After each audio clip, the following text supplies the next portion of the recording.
Yo, salut tout le monde, c'est Gata Volgar, j'espère que vous allez bien, moi pour ma part je vais bien, j'espère que vous avez passé une agréable journée, j'espère aussi que vous passez un très bon week-end.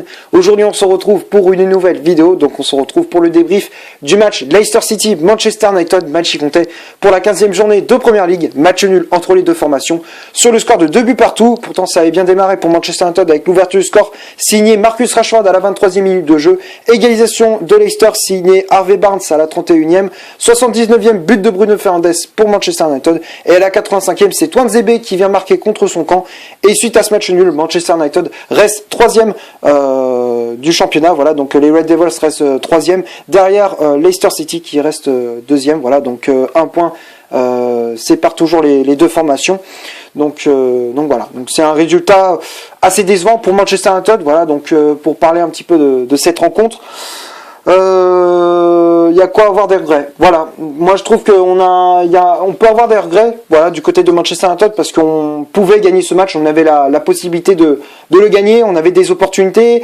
voilà, on pouvait bouger cette équipe de Leicester. Voilà, bon après, en face ils avaient une très bonne équipe aussi, voilà, il faut dire la vérité. Voilà, donc Leicester qui s'était créé des occasions, tout comme Manchester United. Voilà, les plus grosses occasions du côté de Leicester sont James Maddison, Youri Tielemans, Albrighton et Harvey Barnes. Voilà, donc c'était les plus grosses occasions c'est eux qui ont permis à Leicester de se créer les plus grosses occasions, voilà, du côté des Foxes. Et du côté de Manchester United, on s'était créé des occasions avec Marcus Rashford, avec Bruno Fernandes, avec Anthony Martial, mais malheureusement on n'arrivait pas à trouver la solution non plus. Voilà, c'était une première mi-temps assez serrée, et après Manchester United tout de même ouvre le score grâce à Marcus Rashford, voilà, suite à un super sous-part d'une touche de Manchester United. Voilà, c'était une touche de Daniel James, voilà, Lindelof qui me fait une remise sur l'ailier gallois, et derrière la passe de Daniel James déviée du bout du pied, voilà, par Bruno Fernandes pour Marcus Rashford qui n'avait plus qu'à ajuster son tir, voilà, devant Kasper Schmeichel, et à la 23e minute de jeu Manchester United ouvre le score grâce à l'ailier des Three Lions, voilà, donc Marcus Rashford permet aux Red Devils de mener 1-0. Après, on a senti, suite au but de Manchester United, voilà, on avait tendance à se relâcher, à laisser le ballon à Leicester. Et du coup, on avait du mal à ressortir les ballons, à se créer d'autres occasions pour tuer la rencontre. Et derrière, on se fait punir, voilà. Donc, à force de reculer, on se prend ce but, voilà, un peu bête aussi, parce que le but de Barnes, il est beau, mais quand même, franchement, c'est une de nos erreurs aussi, parce que le but de Barnes, c'est une perte de balle de Bruno Fernandes au milieu de terrain, ballon récupéré par Ndidi, je crois, et derrière c'est Barnes qui voit qu'il a le ballon, il voit qu'il n'est pas attaqué, derrière boum, il enchaîne avec une frappe, et Derrea qui est totalement battu, voilà, donc le portier espagnol qui n'avait aucune chance de l'arrêter, ça partait très très vite, donc voilà, donc du coup Leicester revient dans cette partie, ça fait un but partout entre les deux formations, c'est le score à la pause. Voilà, après second mi-temps, Leicester qui continue à attaquer, voilà, qui était de plus en plus dangereux, voilà, on a vu très très chaud en seconde mi-temps. Après, on a quand même réussi à faire la différence, voilà, à reprendre le contrôle du match avec des occasions de Martial, de Rashford, mais malheureusement on n'arrivait pas à trouver la solution. Solskjaer qui fait ses changements, voilà, des choix un peu bizarres, voilà, avec la sortie de Daniel James pour faire entrer Paul Pogba. Moi, je comprenais pas trop ce choix. Tu voyais que le positionnement de Pogba au milieu de terrain n'était pas précis. Tu voyais que un coup il était à gauche, un coup il était dans l'axe, un coup il était à droite. Tu savais pas trop à quel poste il jouait. Voilà, tu savais pas s'il jouait milieu latéral gauche, s'il jouait numéro 10 ou pas. On savait pas. C'était un choix un peu bizarre de la part de Solskjaer. Après, bon, malheureusement, il y a Lindelof qui se blesse, donc du coup, il fait rentrer Acep Tuanzebe. Après, il fait aussi rentrer Cavani. Voilà, moi je voulais qu'il fasse rentrer déjà Edinson Cavani à la mi-temps, parce que tu voyais que Martial, pour moi, il était pas bon dans ce match-là. Pour moi, il a pas été très très bon. Voilà, moi j'ai trouvé un Martial qui était un peu hésitant dans cette rencontre. Des fois il faisait de bonnes déviations, c'est vrai, mais tu voyais que par moment il gardait trop le ballon. Des fois il se renfermait, au lieu de jouer simple, il se renfermait sur lui-même. Tu vois, il avait plusieurs joueurs de Leicester qui venaient sur lui. voilà, c'était pas, voilà, tu voyais que Martial, il se mélangeait un peu les pinceaux, il savait pas trop quoi faire du ballon. Enfin, des fois, il se renfermait pour rien, il se faisait un peu de déchets techniques. Il y avait un petit peu de déchets techniques dans son jeu. Voilà, moi personnellement, j'aurais fait sortir Martial dès la mi-temps pour faire entrer Edinson Cavani. Et dès que Cavani rentrait en jeu, on a senti un changement à l'attaque de Manchester United. Et la preuve, c'est lui qui fait la passe décisive sur le but de Fernandes à la 79e minute. Voilà, suite à une récupération de balle de McTominay. Derrière ce ballon pour Edinson Cavani qui trouve dans la profondeur Bruno Fernandes, c'était bien synchrone, tout était synchro. Voilà, franchement c'était un très bon but, un but qui était très beau. Voilà, c'était une bonne action, une action qui était bien construite. Voilà, du côté de Manchester United. Après, voilà, il n'y avait pas en jeu. Cavani qui fait une bonne passe pour Fernandes qui n'avait plus qu'à ajuster Kasper Schmeichel. Donc du coup, à la 79e, Manchester United prend l'avantage. Donc on se dit bon, 2-1. Peut-être un petit troisième but et c'est bon, là l'affaire est pliée. L'affaire n'était pas pliée parce que malheureusement, après le but, on s'est encore une fois relâché et derrière, on se fait punir. Voilà, avec le but de Tuanzebe contre son camp, putain. Les gars, quand tu vois que t'as des joueurs qui sont capables de faire la différence, comme justement Ayoze Perez qui était entré en jeu, tu vois que normalement, il faut que tu fasses gaffe. Luke Shaw sur ce coup-là, il n'était pas attentif, donc du coup il se fait dépasser sur une passe. Je crois que c'était une balle piquée de Justin. Voilà, donc du coup Ayoze Perez a pris de vitesse dans Luke Shaw, voilà, sur le côté gauche. Et derrière, le centre, Maguire, tu sais pas ce qu'il fait, il est passif.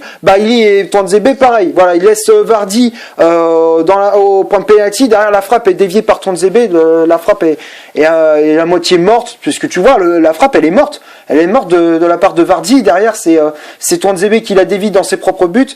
Voilà, un but vraiment casquette de la part de Manchester United. Et malheureusement, voilà, on se punit tout seul. Et donc du coup, on prend pas les 3 points. Voilà, malheureusement, on repart pas de Leicester avec les 3 points. Et franchement, je suis un peu dégoûté. Voilà, on peut avoir des regrets du côté de Manchester United. Voilà, donc on va passer maintenant à la composition d'équipe. Ole Gunnar Solskjaer aligné pour ce Leicester Manchester United. Voilà, donc ça a été un 4-2-3-1. Voilà, avec des choix un petit peu bizarres, avec voilà, Derea dans les buts, voilà, à la place de Dean Henderson laissé sur le banc. Charnière central, Eric Bailly associé à Harry Maguire qui a le brassard de capitaine. Les latéraux, Lindelof à droite, Luke Shaw à gauche. Voilà, Lindelof qui a remplacé Wan-Bissaka qui était absent pour cette rencontre, je crois qu'il était blessé. Donc voilà, moi un choix un peu bizarre. Alors même si des fois il peut dépanner, quand j'ai vu ça, bon, c'est vrai que je me suis dit, oh, il fait quoi, Ole Gunnar Solskjaer, il nous fait une Mourinho, quoi. Il met Lindelof à droite. Alors tu sais très bien que déjà Lindelof dans l'axe c'est un peu compliqué, mais alors si tu le mets à droite, c'est plus compliqué aussi. Voilà. Alors même s'il a la capacité à jouer à droite aussi, voilà, des fois il peut dépanner à droite, mais pour moi il faut pas le mettre à droite. Tu mets Tuanzebe, d'accord, mais tu peux pas mettre Lindelof. Voilà, on l'a déjà vu déjà, des fois ce genre il a déjà mis Lindelof à arrière droite, tu voyais qu'il était pas il est pas à l'aise. Tu vois bien que sur son côté c'est trop fébrile. Voilà, donc pour moi j'aurais mis Tuanzebe à la place de Lindelof dès le coup d'envoi du match. Ensuite le milieu de terrain, McTominay associé à Fred, Bruno Fernandes en numéro 10, Daniel James milieu latéral droit, Marcus Rashford milieu latéral gauche. À la pointe de l'attaque de Manchester United, c'était le français Anthony Martial. Donc comme je disais, après il y a un remplaçant qui est entré en jeu, Pogba qui est entré en jeu à la place de Daniel James, Tuanzebe à la place de Lindelof sorti sur blessure et Edinson Cavani à la place d'Anthony Martial. Voilà, donc pour moi, il y aurait déjà dans le 11 de départ, pour moi, j'aurais pas mis, comme je disais, Lindelof à droite, j'aurais mis plutôt à tête Tuanzebe parce que contre Everton, moi je l'avais trouvé plutôt bon. Moi je trouve que Tuanzebe au poste de latéral droit il fait le taf. Voilà, malheureusement, Ole Gunnar Solskjaer, il a préféré mettre Lindelof arrière droit. Je sais pas pourquoi. Après au cours du match, moi j'aurais fait du poste pour poste. S'il voulait faire sortir Daniel James, alors c'est vrai qu'il a la capacité à courir vite et il a un bon volume de jeu pour courir et tout, mais tu voyais que voilà, en termes de passes, de déviation et tout, c'était pas trop ça. Voilà, Daniel James, bon, il est bon qu'à courir. Dans ce match-là, il était bon qu'à courir. Voilà, tu voyais que, et alors il fait de gros efforts, c'est vrai, mais voilà, dans les derniers gestes, dans les passes et tout, il était pas précis. Voilà, ça manquait de justesse dans le dernier geste et tout, donc c'est un petit peu dommage. Voilà, moi personnellement, j'aurais fait rentrer Greenwood. Voilà, en cours de match, j'aurais fait rentrer Mason Greenwood. Voilà, pour apporter un peu plus de une petite touche technique à l'attaque de Manchester United, une touche technique, un peu plus de vitesse aussi, voilà, parce que par moment Daniel James aussi ralentissait un petit peu le jeu de Manchester United.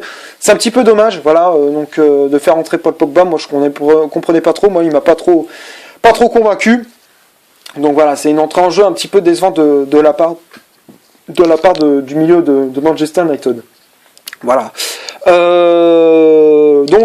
Du coup, on va passer aux statistiques de cette vidéo. Donc on va commencer par celle de Leicester.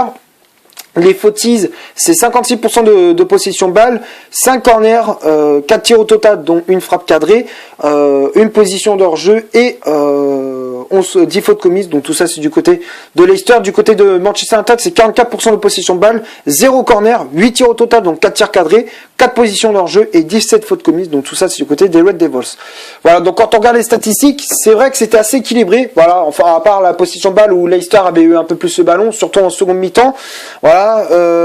Après en termes d'occasion, Manchester United s'en est créé énormément. Voilà. Après bon, voilà, Manchester United a eu un petit manque de réussite. Voilà, quand Rashford dès les premières minutes, normalement, il aurait dû mettre un but parce que voilà, normalement au début du match, quand tu vois que Bruno Fernandes il fait un caviar pour Marcus Rashford qui était tout seul au second poteau, il était tout seul. Voilà, normalement, il doit faire mieux. Sur la tête, normalement, il doit faire mieux. Quand il reçoit le ballon de la tête, en plus, il avait bien calculé comment dire, la distance, enfin, tu sais, la distance entre lui et le défenseur. Tu vois qu'il est tout seul au second poteau. Normalement, il doit faire mieux. Voilà, normalement, sur cette occasion, il doit la mettre au fond des filets. Voilà, d'entrée, on aurait pu mener 1-0. Voilà, c'est des occasions où on a pêché, c'est dans le dernier geste. Voilà, c'est dommage de la part de nos Red Devils, mais bon voilà, malheureusement on peut rien faire. Après voilà, en termes de fautes commises, on en a fait pas mal. Voilà, Fred qui a fait beaucoup de fautes au milieu de terrain, tout comme McTominay. Voilà, donc c'est un petit peu dommage. Voilà, donc on se punit bêtement durant cette rencontre.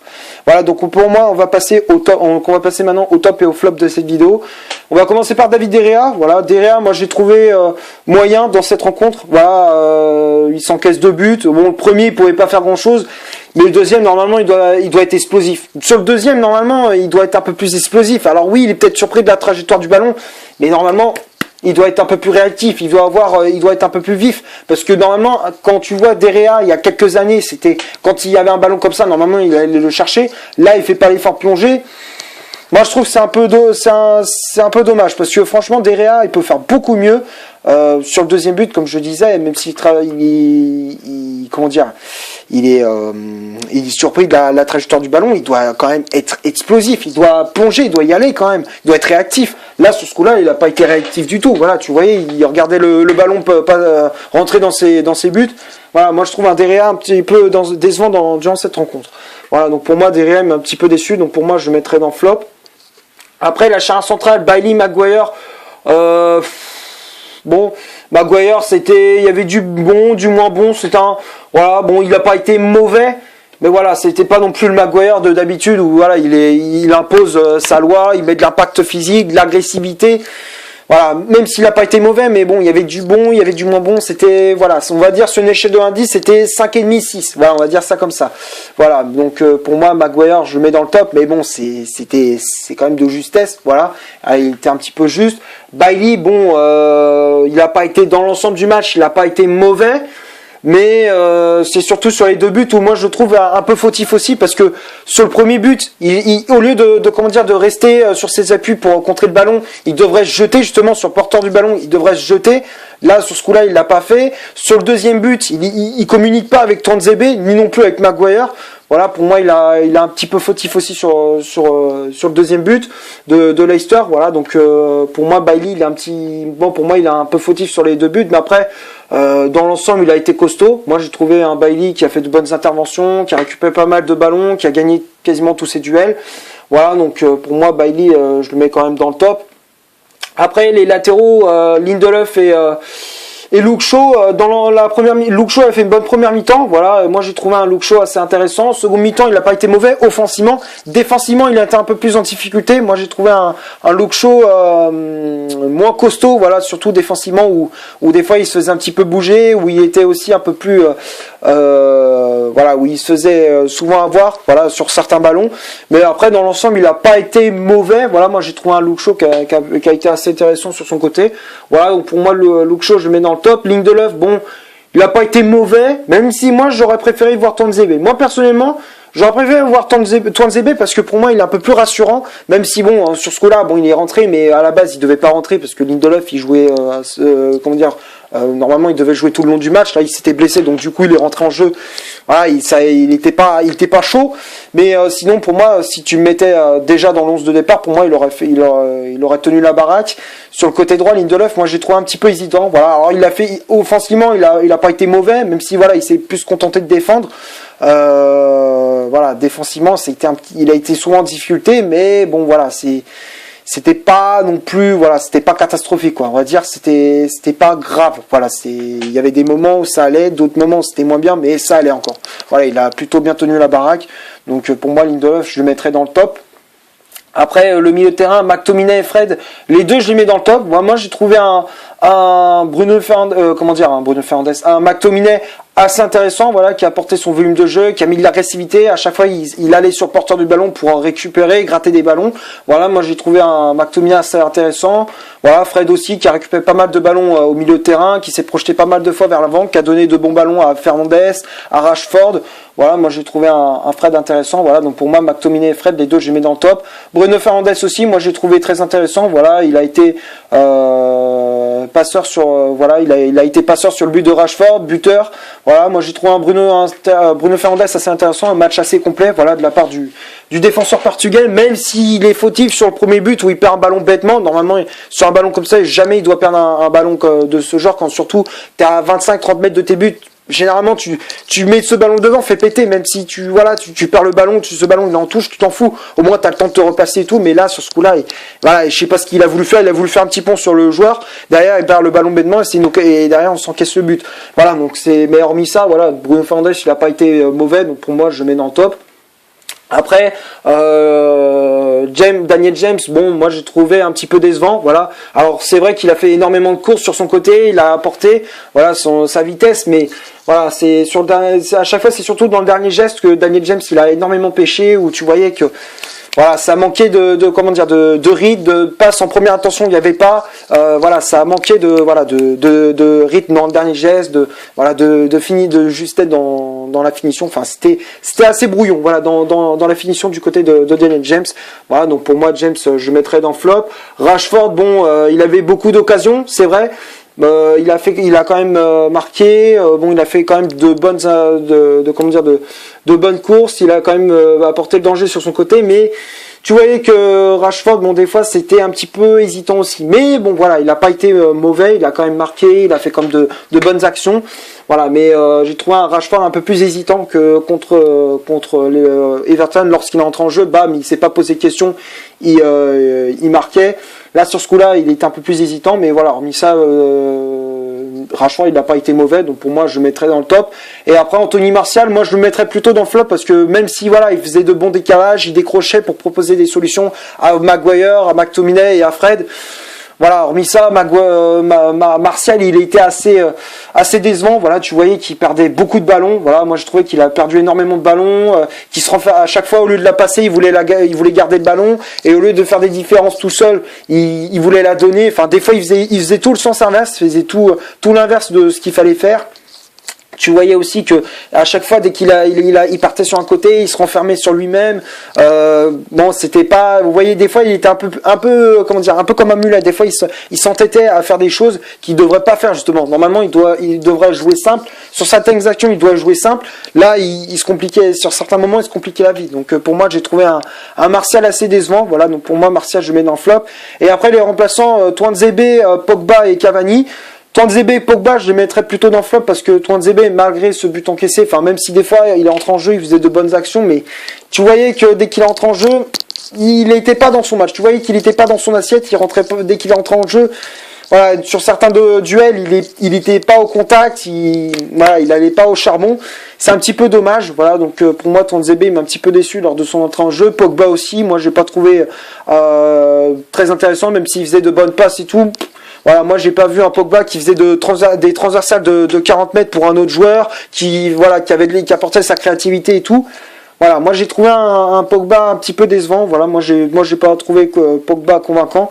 Voilà, donc pour moi je le mets dans le flop. Et après Cavani, pour moi je le mets dans le top. Pour moi c'est dès qu'il est entré en jeu, pour moi il fait une passe décisive.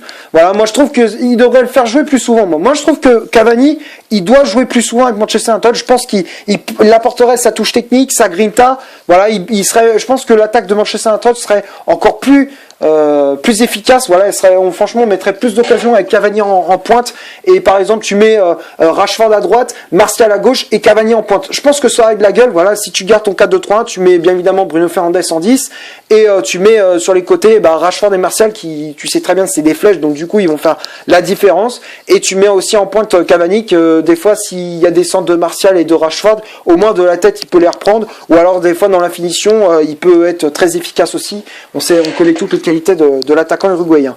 Voilà, donc pour moi les soft flops durant cette rencontre pour moi sont Daniel James, Martial, Pogba et Tuanzebe. Voilà, donc c'est tout ce que j'avais à dire pour ce Leicester Manchester United. J'espère que la vidéo vous aura plu. Si c'est le cas, vous laissez un énorme like. Tu cliques ici pour t'abonner pour rien rater de mes vidéos. Tu cliques ici pour voir une autre si tu souhaites. N'hésite pas à rejoindre mon compte Instagram qui est dans la description.